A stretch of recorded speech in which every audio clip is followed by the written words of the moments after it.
video danas ću vam pokazati kako da rešite problem sa displejom na tabli. Najčešće se to dešava da prestane da radi zbog visokih temperatura na polju. To je jedna od fabričkih grešaka kod Renaulta, pa ništa, pokazat ću vam kratak video kako biste to trebali sami da uredite kod kuće. Da ne uzimate bez veze drugu tablu displej da bacite pare.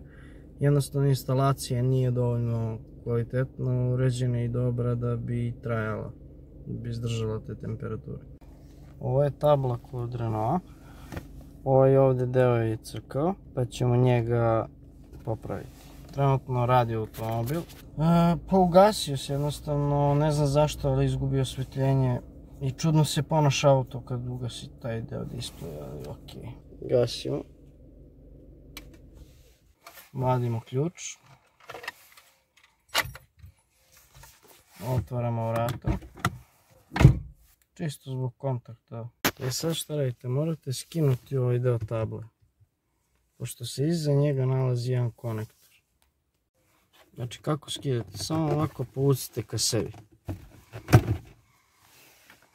S ove strane i s ove strane isto. Zavisi koliko su jake žabice. Ima dve žabice. Evo znači, evo je jedna. Ovo je druga. Onda dolazite ovako do dela rasklopljene table. Imate u ovom delu instalaciju. Iza te instalacije imate ovaj konektor koga trebate da izđekate i da uđekate. Meni čak je lakše ovako sa telefonom. Mogu bolje da vidim.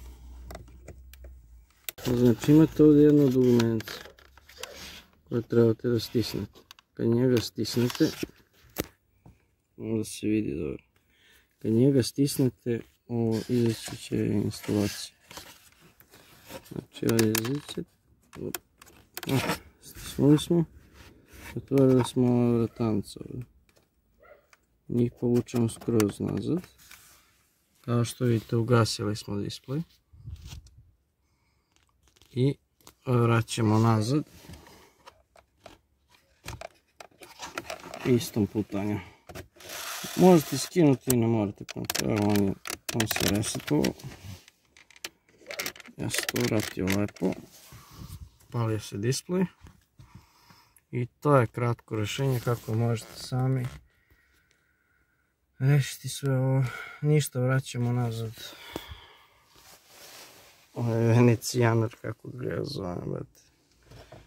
Haos. Znači on dolazi svoje ležište. I kako se vraća, samo napred gurnete. To je to. Vrati se u svoje ležište. Malo da upalimo auto.